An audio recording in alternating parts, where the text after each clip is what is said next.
이번 시간에는 두리번 그릴 확, 젤 확, 제다로 가는 것은 자로가 자를 이용해서 잰다는 뜻입니다. 두 번째 도울호, 3번 삶을 확, 퍼질호, 4번 얻을획, 5번 구할호자입니다. 한자에 대해서 설명을 하기에 앞서서 공통점을 찾아보면 두리번 그릴 확이 들어있습니다. 두리번 그릴 확. 자, 두리번 그릴 확 한번 써보겠습니다.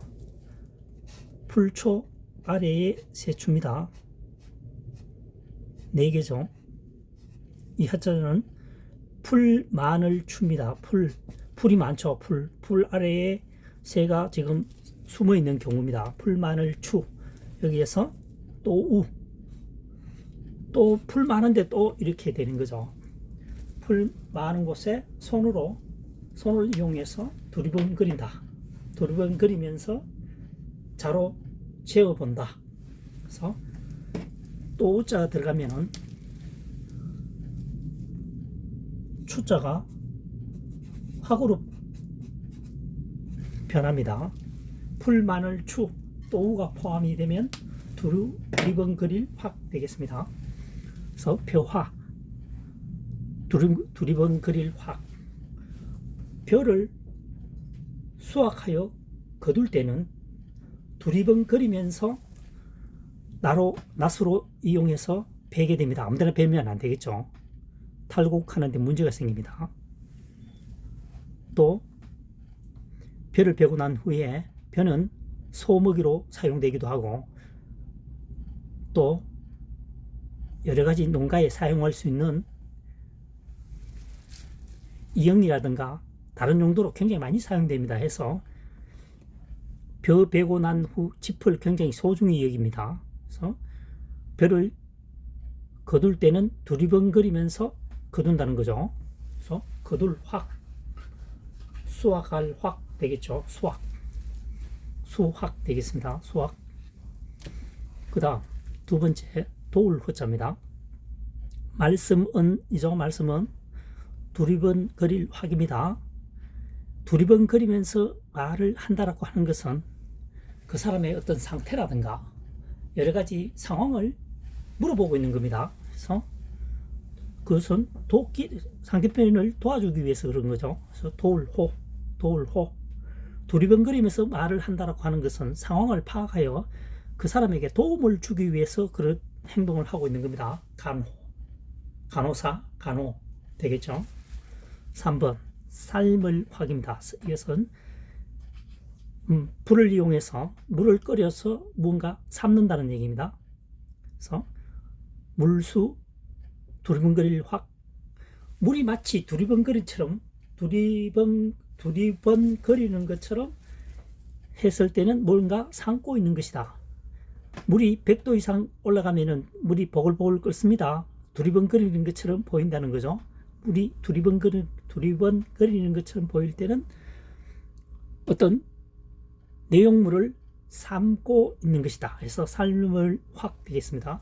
그래서 삶게 되면은 뭡니까? 수증기가 전체로 퍼지게 되겠죠. 그래서 퍼질 호가 됩니다. 수증기 퍼질 호 되겠습니다. 또는 수증기 뭡니까? 향내라고 해야 되나요? 음식을 삶게 되면 그 특유의 냄새가 나죠. 그 향내도 전체로 퍼지게 됩니다. 퍼질 호. 냄새보다는 향내가 듣기 좋으네요. 향내로 하겠습니다. 그래서 물이 두리번거리면서 가열하게 되면 두리번거리면서 향내가 전체로 퍼지게 된다. 퍼질 호. 그래서 물이 두리번거리는 것처럼 보글보글 하면은 뭔가를 삶고 있는 것이다. 내용물을 삶고 있는 것이다. 삶을 확, 퍼질 호 되겠습니다. 그 다음 4번입니다. 얻을획. 개견이죠. 개견. 사슴녹변입니다. 개사슴녹변. 두리번거릴 확이죠. 개는 두리번거리면서 사냥을 하면서 뭡니까? 뭔가를 잡아오죠. 획득하게 됩니다. 얻을 획. 개는 두리번거리면서, 그러니까 뭡니까? 사냥수.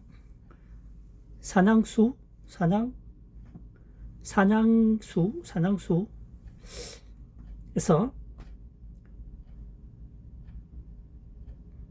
새를 떨어뜨리면은 사냥개가 좌우로 두리번거리면서 획득해 오죠. 물고 옵니다. 그래서 얻을 획 되겠습니다. 5번은 구할호자입니다. 보할호, 소리음이죠. 두리번거리면서 소리를 내는 것은 종족을 보호하기 위해서 그렇습니다. 동물의 세계를 보면, 동물들이 초병이 보면 적이 나타나면 소리를 내죠. 그것은 자기의 종족을 보호하기 위해서 그런 것이다. 종족. 그래서 보할호, 구할호 되겠습니다. 자, 1번 거둘확입니다. 벼화, 두리번거릴 확. 벼를 수확할 때는 두리번거리면서 수확을 한다는 얘기죠. 무슨 얘기냐면은 벼가 이렇게 논에 있다. 가장 밑동이를 베게 됩니다. 땅이라고 가정하고 여기서 한 2cm 가량 위에 뱁니다. 바짝 붙여서 베게 되면은 병충해도 예방이 되죠. 이렇게 베게 되면은 이만큼 손해를 보게 되죠. 짚인데 과거에 수백 년 전에는 짚이 인간에게 주는 사용처가 굉장히 많았죠. 때문에 그래서 두리번거리면서 지면에서 2cm 정도 위에 1-2cm 정도 위에 베어서 수확을 한다. 거둘확, 수확할 확 되겠습니다. 두 번째, 도울호. 말씀은 두리번거릴 확. 두리번거리면서 말을 한다고 하는 것은 상대편을 도와준다는 얘기입니다. 그래서 도울호.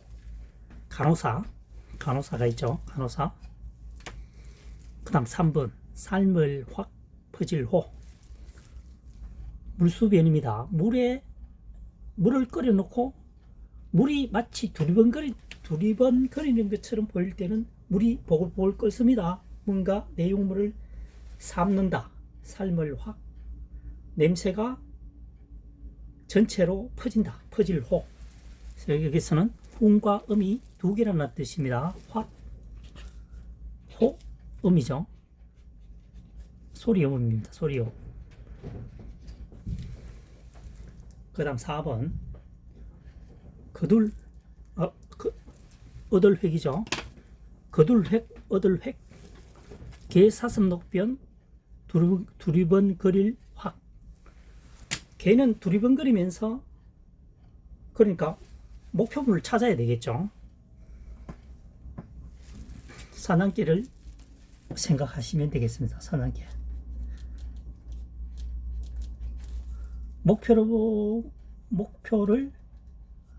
목표물이라고 하겠습니다. 목표물을 찾기 위해서 두리번거리면서 목표물을 찾으면 물고 오겠죠. 그래서 얻을 획 되겠습니다. 어획, 물고기를 잡는다는 뜻입니다. 어획. 5번은 구할호자입니다. 보할호, 소리음이죠. 두리번거릴 확입니다. 두리번거리면서 뭡니까? 적이 나타났을 때는 소리를 내어서 자기들의 종족을 보호한다는 거죠. 동물들이. 동물의 세계에 보면은 흔히 볼 수 있는 현상입니다. 그래서 두리번거리면서 소리를 내는 것은 자기 종족들을 보호하기 위한 수단이다. 그래서 동물들이 보초병이 되겠습니다.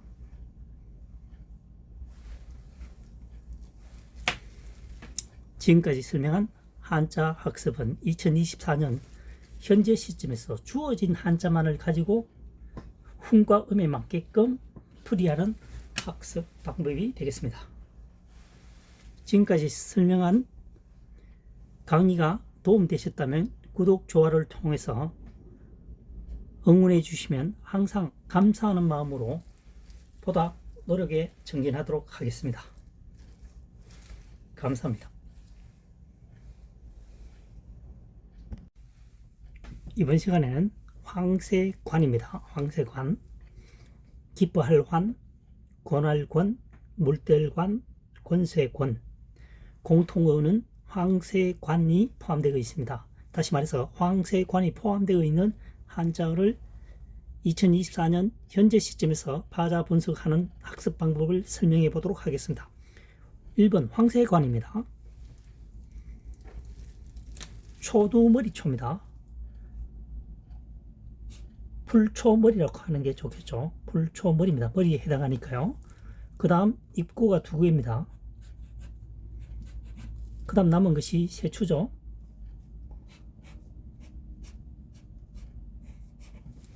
세추입니다. 새 중에서 풀 속에 입과 입을 계속 갖다 대는 새는 황새라는 뜻입니다. 그래서 황새관이 되겠습니다. 여기서 입과 입을 갖다 댄다라고 하는 것은 황새는 부리가 깁니다. 그래서 입을 강조하는 거죠. 입과 풀 속에 입과 입을 들이대는 새는 황새라는 뜻입니다. 황새. 그래서 황새관이 되겠습니다. 여기서는 세추자를 어떻게 쓰느냐에 대해서 한번 설명을 하고 다음 순으로 넘어가도록 하겠습니다.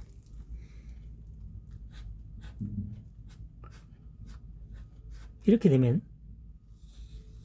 한자의 머물주자가 됩니다. 그 다음 남는 것이 뭐냐면은 머리두자가 되겠습니다. 머리두. 그러니까 머리는 높은 곳이죠. 높은 곳에 머무는 것은 뭐냐? 세다는 뜻입니다. 그래서 머물주자와 머리두자가 합해진 것이 세주자가 되겠습니다. 그래서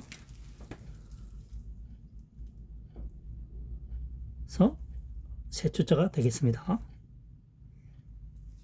머물주 플러스 머리두자입니다. 머리는 높은 곳이니까 높이 머무는 것은 세다라는 것이죠. 그래서 세주자가 됩니다. 두 번째, 기뻐할 환입니다. 황새관, 하품험. 황새가 하품하듯이 입을 크게 벌리고 있는 것은 기쁠 때라는 거죠. 그래서 기뻐할 환이 되겠습니다. 황새가 입을 하품하듯이 크게 벌리고 있는 것은 기뻐할 때다. 그래서 기뻐할 환이 됩니다. 환성, 환호성, 환성이죠. 환성, 환호성. 환성을 치다. 3번 권할 권자입니다. 황새관, 힘력입니다. 힘을 이용해서 황새에게 뭔가를 권유한다는 거죠. 그래서 여기서 보면 힘을 이용해서 황새에게 권한다는 것은 뭡니까? 약간 강압적으로 뭔가를 하고 있다는 얘기죠. 권유.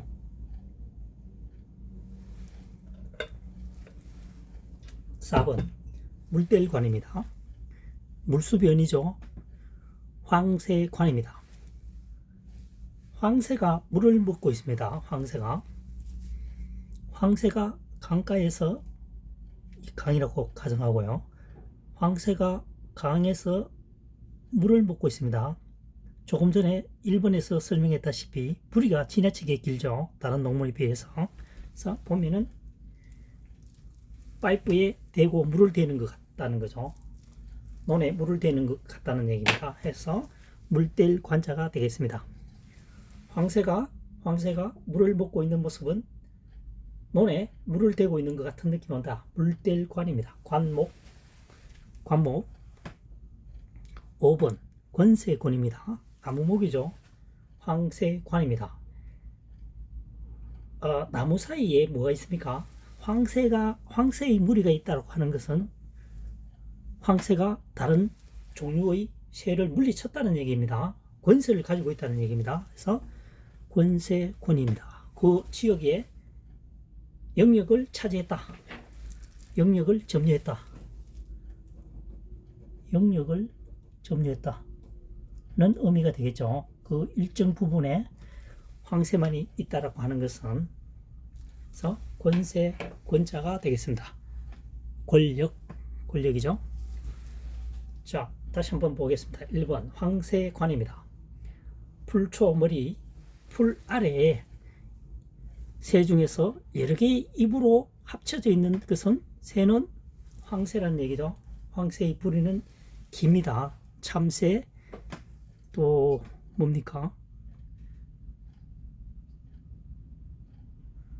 갑자기 생각이 안 나는데 기러기, 까치 뭐 이런 것보다는 굉장히 이 주둥이가 깁니다. 부리가 깁니다. 어디에 비해서 까치, 참새 뭐 이런 것 말이죠. 그래서 풀 속에 입을 거듭 합쳐 놓은 것처럼 쭉 뻗는 새는 황새다. 황새관이 되겠습니다. 황새 2번 황새관 하품흠이죠. 황새가 하품을 하듯이 입을 쩍 벌리고 있는 것은 포만감에서 나오는 표정이 되겠습니다. 입 기뻐할 환입니다. 환호성, 환성. 3번 권할 권자입니다. 황새관 힘력이죠. 황새가 힘을 써서 또는 힘을 가하여 어떻게 한다는 거죠. 그래서 권할 권입니다. 권할 권. 그래서 권유하다. 4번 물뗄관입니다. 물수변 황새관. 물을 먹고 있는 황새를 지켜보면 마치 논에다가 물을 대는 느낌이 온다. 물뗄관 되겠죠. 그래서 관목, 관수 이렇게 되겠죠. 관수.